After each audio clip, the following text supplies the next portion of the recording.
Bienvenue dans cette nouvelle exploration en profondeur. Aujourd'hui, on plonge au cœur d'un ouvrage de non-fiction véritablement captivant. Ça s'intitule Histoire des banques centrales et c'est écrit par Norbert Holzach. Ouais, un livre vraiment essentiel. Et la mission de cette analyse, c'est de rendre accessible un sujet qui, de prime abord, peut sembler, disons, un peu lourd. Ou même franchement intimidant.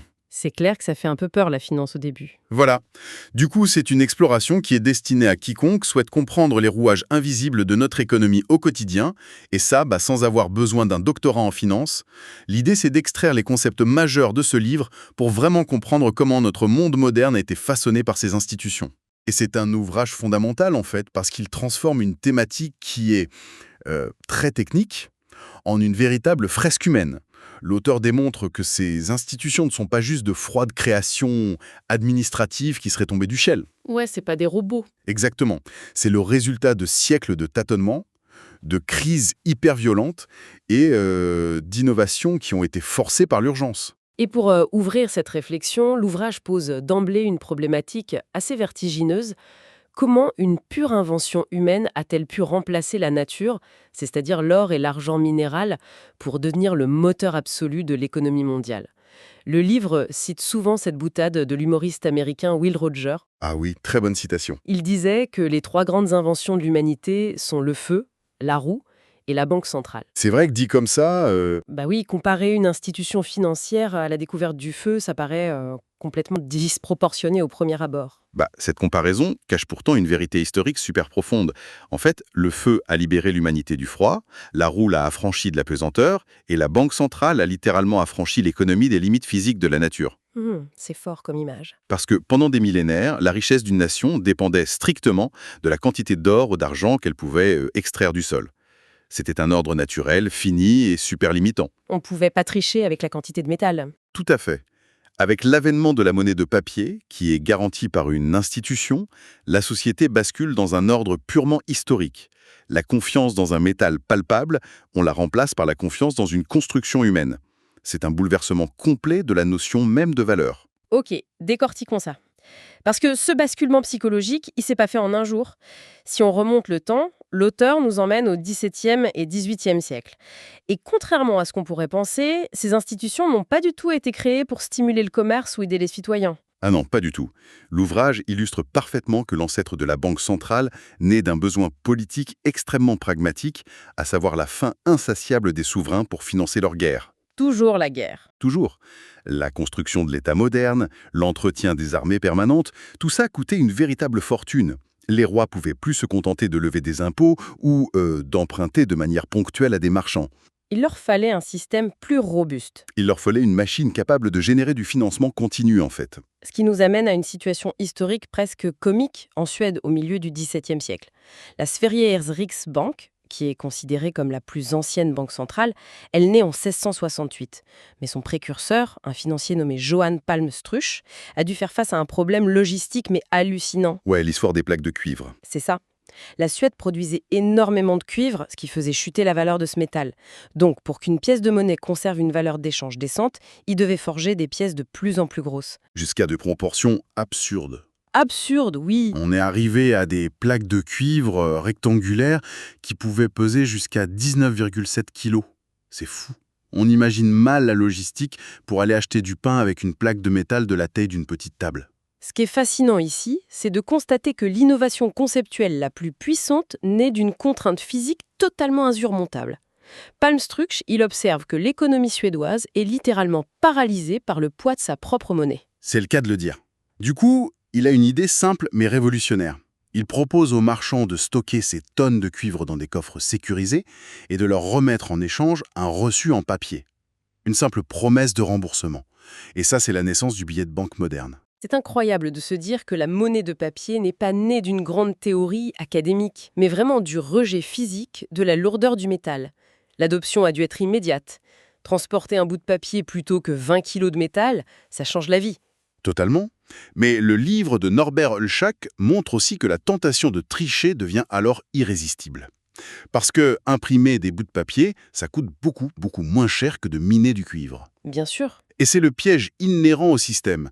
Dès que l'institution imprime plus de reçus en papier qu'elle ne possède de métal dans ses coffres, eh bien, elle crée de la monnaie à partir de rien. De l'argent magique. C'est ça. Et tant que tout le monde ne vient pas réclamer son métal le même jour, le système fonctionne sur la confiance. Mais à la moindre rumeur, c'est la panique bancaire. Tout le monde se précipite au guichet. Exactement. Palmstruch lui-même a fini par céder à cette tentation, le système suédois a vacillé, et il a même été condamné à mort avant d'être gracié au dernier moment. Ça montre bien la violence des enjeux à l'époque. C'est clair. Et cette idée du papier-monnaie va quand même voyager et provoquer en France, au début du XVIIIe siècle, l'un des effondrements les plus spectaculaires de l'histoire financière. Un désastre orchestré par l'Écossais John Law. Mais comment il a réussi à convaincre le régent de France d'adopter ce système qui venait de prouver sa fragilité en Suède? En fait, John Law était un théoricien assez brillant, très en avance sur son temps. Il avait compris que la monnaie n'est pas la richesse en soi, mais simplement le sang qui permet au corps économique de fonctionner. D'accord. Et à l'époque, la France était ruinée par les guerres de Louis XIV. Law propose de créer une banque qui émet du papier-monnaie, mais il y ajoute une dimension totalement nouvelle. Il adosse la valeur de ce papier non pas seulement à de l'or, mais aux revenus futurs du commerce colonial de la Louisiane. Via la fameuse Compagnie du Mississippi. Voilà. En fait, il ne vendait pas seulement du papier, il vendait un espoir de croissance infini. La description que fait l'auteur de cette fièvre spéculative à Paris, elle est vraiment saisissante.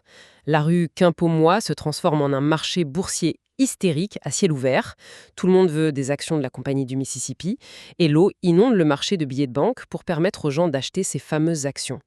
Mais concrètement, comment la machine s'est-elle enrayée? La mécanique de l'effondrement, elle est toujours implacable. Les richesses coloniales qui étaient promises n'existaient tout simplement pas, ou en tout cas pas du tout dans les proportions imaginées. Le mirage s'est dissipé. C'est ça. Les dividendes n'ont pas suivi. Quelques investisseurs un peu plus avisés que les autres ont commencé à vouloir convertir discrètement leurs billets en or. Et pour stopper l'hémorragie, Law a paniqué. Il a pris des mesures autoritaires, il a dévalué l'or, puis il a carrément interdit aux citoyens de posséder plus d'une certaine somme en pièces métalliques. L'erreur fatale. Absolument. En forçant l'utilisation du papier par la loi plutôt que par la confiance, il a détruit cette même confiance. La panique est devenue générale. Et le dénouement matériel de cette crise marque vraiment les esprits. John Law fuit clandestinement à Venise et en France, on rassemble littéralement les billets de sa banque pour les brûler dans une immense cage de fer en place publique. Cette image d'un autodafé financier, ça illustre bien la leçon majeure de ce chapitre. La France va développer une phobie durable, un véritable traumatisme contre le papier-monnaie. Il faudra des générations pour que le pays accepte à nouveau l'idée d'une banque émettrice, oui. Et c'est fou parce que le monde continue d'avancer. Au XIXe siècle, on entre dans la révolution industrielle. La donne change complètement. Il faut construire des usines, des réseaux de chemin de fer, des canaux. Les besoins en capitaux explosent. Et en liquidité aussi. Les pièces d'or et d'argent sont beaucoup trop rigides, trop lentes à déplacer pour accompagner cette croissance. Le billet de banque s'impose alors comme l'outil indispensable. Mais la question centrale de ce siècle devient qui a l'autorité pour imprimer ces billets? Et là, il y a un affrontement intellectuel majeur en Angleterre pour répondre à cette question. Ça oppose deux visions, la Currency School d'un côté et la Banking School de l'autre. Pour comprendre simplement ces deux visions qui ont vraiment façonné notre système, on pourrait utiliser l'analogie du vestiaire, non? Oui, imaginons un vestiaire de théâtre. La vision de la Currency School, c'est le vestiaire strict. Pour chaque manteau que vous déposez, on vous donne un ticket. Il y a exactement le même nombre de tickets en circulation que de manteaux sur les cintres. Donc c'est la sécurité absolue. C'est la garantie totale contre l'inflation, car le billet n'est qu'un reçu pour de l'or qui est réellement stocké dans les coffres. Et la banking school alors? À l'inverse, ça ressemble plutôt au fonctionnement d'une carte de crédit moderne. Le gérant du vestiaire observe qu'il y a des flux, que tout le monde ne vient jamais chercher son manteau en même temps. Il décide donc d'émettre plus de tickets qu'il n'y a de manteaux pour fluidifier les échanges en s'adaptant de manière dynamique aux besoins de l'économie. Et l'Angleterre choisit la sécurité en 1844 avec la loi de Robert Peel. Cette loi impose la vision stricte du vestiaire. L'émission de billets par la Banque d'Angleterre est plafonnée par ses réserves d'or, mais ce corset de sécurité va très vite se révéler dangereux en cas d'incendie financier. C'est toute la contradiction du système. Quand une crise éclate au XIXe siècle, les banques commerciales qui ont prêté l'argent de leurs déposants se retrouvent soudainement à court de liquidités. Les clients paniquent et veulent retirer leur or. Logique. Mais si la Banque centrale est corsetée par la loi et refuse de créer de la monnaie pour aider ces banques commerciales, c'est tout le système financier qui s'effondre d'un coup. C'est là que le journaliste et penseur britannique Walter Bagehot va théoriser la solution de survie. Il affirme que la Banque centrale doit assumer le rôle de prêteur en dernier ressort. Le fameux pompier ultime, quand le feu prend dans le système bancaire, que la confiance disparaît et que plus personne ne veut prêter à personne, la Banque centrale doit ouvrir les vannes. Elle doit prêter massivement. Aux banques, c'est ça. Mais à un taux d'intérêt très élevé pour éteindre la panique sans pour autant encourager les comportements à risque. Exactement. C'est un changement de paradigme fondamental. La Banque centrale passe du statut de simple caissier de l'État à celui de clé de voûte de la survie économique. Et pour jouer ce rôle de pompier, il est devenu impératif de lui confier le monopole de l'émission des billets. C'est un mouvement de centralisation du pouvoir financier qui s'étend partout en Europe. C'est là que ça devient vraiment intéressant. Parce que de l'autre côté de l'Atlantique, la trajectoire est diamétralement opposée. Les États-Unis traversent le 19e siècle dans un rejet total de la Banque centrale. Pourquoi cette jeune nation américaine était-elle si hostile à un système que l'Europe, elle, adoptait massivement? L'histoire américaine s'est construite sur la méfiance envers les pouvoirs centraux et la tyrannie. Confier le contrôle de la monnaie à une institution unique qui serait vraisemblablement contrôlée par les élites financières de la côte Est, à New York ou Philadelphie, eh bien, ça terrifiait les pionniers et les agriculteurs du reste du pays. Ils voulaient garder le contrôle chez eux. Ils y voyaient une menace directe pour leur liberté et leur souveraineté locale. Cette résistance a d'ailleurs conduit au démantèlement des toutes premières tentatives de banque nationale aux États-Unis. Le résultat décrit par l'auteur, c'est ce qu'on appelle le wildcat banking, la finance sauvage. Ce n'est plus un seul institut qui imprime la monnaie, c'est le chaos absolu. N'importe quel entrepreneur pouvait presque ouvrir une banque dans une petite ville et imprimer ses propres billets. On parle de près de 16 000 banques locales émettant des milliers de billets au design différents. C'est vertigineux. Et la valeur de ce bout de papier dépendait entièrement de la réputation de la banque qui l'avait imprimé. Plus on s'éloignait physiquement de la banque émettrice, plus la valeur du billet baissait. Les commerçants devaient même consulter des registres hebdomadaires pour savoir si la banque d'une autre région n'avait pas fait faillite pendant la nuit. Un cauchemar logistique. C'était un système d'une inefficacité redoutable. Il était ponctué de paniques boursières dévastatrices et super régulières tout simplement parce qu'il n'y avait aucun pompier en dernier ressort. Et il faudra attendre 1913, après des crises vraiment trop lourdes pour l'économie, pour que les États-Unis cèdent enfin et créent le système fédéral de réserve, la fameuse Fed. Mais pour faire passer la pilule politique, le compromis architectural est brillant. Très ingénieux. Il n'y aura pas une seule banque centrale toute puissante, mais 12 banques régionales de réserve réparties sur tout le territoire. Et le détail le plus étonnant, c'est la méthode utilisée pour tracer les frontières de ces 12 régions. Ah ça, c'est une anecdote géniale.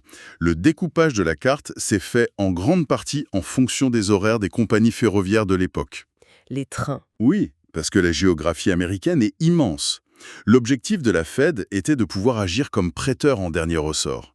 Donc, si une petite banque rurale risquait la faillite un vendredi après-midi, le directeur devait pouvoir prendre un train de nuit avec ses garanties, arriver au siège de sa banque régionale de réserve le samedi matin, obtenir un prêt d'urgence en liquidité et envoyer un télégramme pour calmer ses déposants. C'est fou. Le sauvetage financier a été littéralement pensé à l'échelle d'une nuit de train. Une logistique ferroviaire au service de la psychologie bancaire, c'est vraiment brillant. Et ça nous propulse brutalement dans le XXe siècle. Un siècle de basculements extrêmes.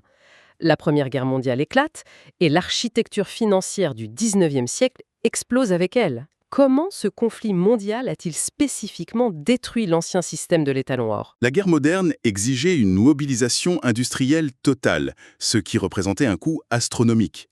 Aucun pays belligérant ne possédait assez d'or dans ses coffres pour payer des millions de soldats et fabriquer des millions d'obus. L'or ne suffisait plus. Les gouvernements ont donc tout simplement forcé leur banque centrale à suspendre la convertibilité des billets en or. Les planches à billets ont tourné à plein régime pour financer l'effort de guerre. Le lien physique entre la monnaie et le métal a été brisé net par l'urgence militaire. Et forcément, lorsque la paix revient, les économies sont inondées de monnaie papier, ce qui déclenche une inflation galopante un peu partout. Puis arrive le crash de 1929. On disait tout à l'heure que les banques centrales devaient être les pompiers du système. Ont-elles joué ce rôle pendant la Grande Dépression? C'est l'un des plus grands échecs de toute leur histoire. Face au crash de 29, au lieu d'ouvrir les vannes pour sauver les banques et relancer le crédit, beaucoup de banques centrales ont fait l'inverse. Pourquoi? Elles étaient prisonnières de doctrines économiques très rigides. Elles ont resserré le crédit pour protéger le peu de réserves d'or qui leur restait. En refusant de prêter, elles ont laissé des milliers de banques commerciales faire faillite. Elles ont laissé brûler la maison. C'est exactement ça. Elles ont transformé une grave crise boursière en une dépression économique mondiale qui a duré une décennie. Conséquence directe de ce désastre, les États reprennent la main. Dans les années 30 et 40, c'est la grande vague des nationalisations. Les banques centrales perdent leur autonomie et deviennent des outils dociles au service des politiques gouvernementales. Ce qui n'est pas forcément une bonne nouvelle. Bah non, l'histoire montre que laisser les politiciens contrôler l'impression de la monnaie, ça amène un autre type de catastrophe. Si on relie ça à la situation globale, la soumission des banques centrales aux États mène très souvent à la tentation de la facilité. Un gouvernement sous pression préférera toujours créer de la monnaie pour combler ses déficits, plutôt que de lever des impôts qui le rendraient impopulaire. C'est le piège électoral classique. C'est l'exemple terrifiant de l'Allemagne sous la République de Weimar en 1923. La Banque centrale allemande a imprimé de l'argent sans aucune limite pour payer les réparations de guerre et financer les grèves. Le résultat, c'est l'hyperinflation. On a tous en tête ces images glaçantes étudiées en cours d'histoire. Des citoyens allemands allant chercher leur pain avec des brouettes débordantes de billets de banque. Ou des enfants faisant des cerfs-volants avec des liasses de Marx. Parce que le papier coûtait moins cher qu'un vrai jouet. La monnaie avait été littéralement pulvérisée. Ce traumatisme de 1923, c'est la clé de voûte de la philosophie monétaire contemporaine européenne. Quand l'Allemagne se redresse et fonde la Bundesbank en 1957, elle est encore hantée par le spectre de l'hyperinflation. Ils voulaient s'assurer que ça n'arrive plus jamais. La loi fondamentale donne alors à cette nouvelle institution une mission sacrée, qui est placée au-dessus de toute autre considération, maintenir la stabilité des prix. Et pour garantir cela, on la rend totalement, absolument indépendante du pouvoir politique. Le chancelier ne pouvait pas intervenir. Aucun ordre. Le chancelier allemand ne pouvait donner aucune directive au président de la Bundesbank. C'est d'ailleurs ce modèle d'indépendance stricte qui inspirera plus tard la création de la Banque centrale européenne. Alors, qu'est-ce que tout ça veut dire? Quand on relit toutes ces pages d'histoire, quelle est la grille de lecture pratique pour ceux qui nous écoutent et qui veulent comprendre notre monde économique actuel? La grande révélation pratique de ce livre, c'est de réaliser que l'argent que nous manipulons tous les jours, que ce soit un billet physique ou des chiffres sur une application mobile, ne repose sur absolument rien de tangible. L'étalon or a définitivement disparu. C'est que de la confiance. La seule chose qui maintient la valeur d'un salaire ou des économies de toute une vie, c'est l'architecture institutionnelle. C'est la confiance qu'elle inspire. Et du coup, l'actualité économique devient beaucoup plus claire quand on comprend ça. Comme pour les taux d'intérêt. Voilà. Quand une banque centrale décide d'augmenter les taux d'intérêt, même si on sait que ça freine la croissance et les crédits immobiliers, elle joue son rôle de bouclier contre l'inflation. C'est la séparation vitale des pouvoirs entre l'État qui dépense et l'institution indépendante qui protège la valeur de notre monnaie. C'est vraiment une mécanique d'équilibre démocratique. Mais cette ambition de contrôle de la monnaie, elle ne s'est pas arrêtée aux frontières des pays. L'ouvrage explore dans sa dernière partie comment cette architecture s'est mondialisée avec la création d'institutions supranationales. On découvre par exemple la naissance de la Banque des règlements internationaux, la fameuse BRI, dès 1930. La BRI, elle est souvent méconnue du grand public. Elle a été créée initialement pour gérer le problème extrêmement complexe des réparations de guerre allemandes après la Première Guerre mondiale. C'est la banque des banques centrales en fait. C'est le club privé des banquiers centraux. Et son lieu d'implantation n'est pas dû au hasard. Ils ont choisi Bâle, en Suisse. La neutralité suisse, classique. La neutralité jouait un rôle, oui. Mais une fois encore, c'est la logistique ferroviaire qui a été décisive. Bâle était un carrefour de trains de nuit exceptionnel en Europe, ce qui permettait aux différents gouverneurs des banques centrales de se réunir rapidement et très discrètement. Toujours les trains. Et cette volonté de stabiliser le monde culmine en 1944, avec les fameux accords de Bretton Woods. 44 nations se réunissent aux États-Unis, alors que la Seconde Guerre mondiale fait encore rage en Europe. L'objectif est colossal. Ils veulent empêcher que le chaos monétaire des années 30, fait de dévaluations sauvages et de guerres commerciales, ne se reproduise et ne mène à un troisième conflit mondial. Quel a été le changement structurel apporté par Bretton Woods? Ils ont tenté de concevoir une stabilité monétaire planétaire. Le système reposait sur un mécanisme assez précis. Toutes les monnaies mondiales étaient arrimées au dollar américain, avec un taux de change fixe. Et seul le dollar conservait un lien de conversibilité direct avec l'or. Le dollar est devenu le roi du monde. Pour surveiller ce système et agir comme un arbitre indépendant, ils ont créé le Fonds monétaire international, le FMI. L'idée de base, c'était de fournir un filet de sécurité pour prêter de l'argent aux pays rencontrant des difficultés passagères, leur évitant ainsi de plonger dans des dévaluations désastreuses pour leurs voisins. Et même si le lien direct entre le dollar et l'or a fini par être définitivement rompu en 1971, ces institutions mondiales perdurent et continuent d'orienter l'économie globale aujourd'hui. En refermant ce livre de Norbert Holzak, on réalise vraiment l'ampleur de ce récit. C'est très dense, mais passionnant. Ce n'est pas juste un banal manuel d'économie financière, en fait. C'est une véritable enquête sur la nature humaine face à la contrainte. C'est l'histoire d'une ingéniosité incroyable pour s'affranchir des limites physiques de la nature et la construction fragile d'une confiance collective.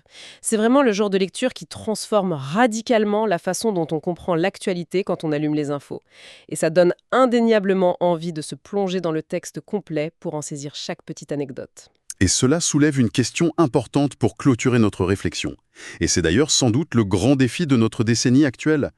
Pendant des siècles, le combat a consisté à remplacer la valeur physique de l'or par la confiance en une institution centralisée, gardienne de la monnaie. C'est le triomphe de la Banque centrale. Le système qu'on connaît tous. Sauf que l'émergence récente des crypto-monnaies et de la finance décentralisée, ce qu'on appelle souvent la DeFi, ça vient bousculer frontalement cet ordre établi. Concrètement, comment cette finance décentralisée vient-elle attaquer le concept même de la banque centrale, hein? La finance décentralisée, elle cherche à construire un système financier où il n'y a tout simplement plus d'autorité centrale. L'objectif, c'est de remplacer la confiance dans un groupe d'êtres humains, parce que les banquiers centraux peuvent se tromper ou être soumis à des pressions, par une confiance aveugle dans des algorithmes mathématiques et des lignes de code informatique infalsifiables. C'est un changement de paradigme complet. C'est un renversement philosophique total. La question reste donc ouverte. Est-ce que le modèle de la Banque centrale est l'aboutissement définitif de notre évolution monétaire, ou est-ce qu'on assiste actuellement aux prémices d'un nouveau chapitre de l'histoire, où la mathématique remplacera l'institution? Une perspective qui laisse vraiment matière à réflexion. Le chemin de l'humanité est fascinant. De la plaque de cuivre écrasante de 20 kilos aux institutions monumentales d'aujourd'hui, et peut-être demain à l'impartialité froide d'un code informatique. L'histoire de la monnaie continue de s'écrire sous nos yeux. C'est une analyse qui donne incontestablement envie de pousser la réflexion beaucoup plus loin de son côté. À très bientôt pour une nouvelle exploration de ces grandes idées qui façonnent notre monde.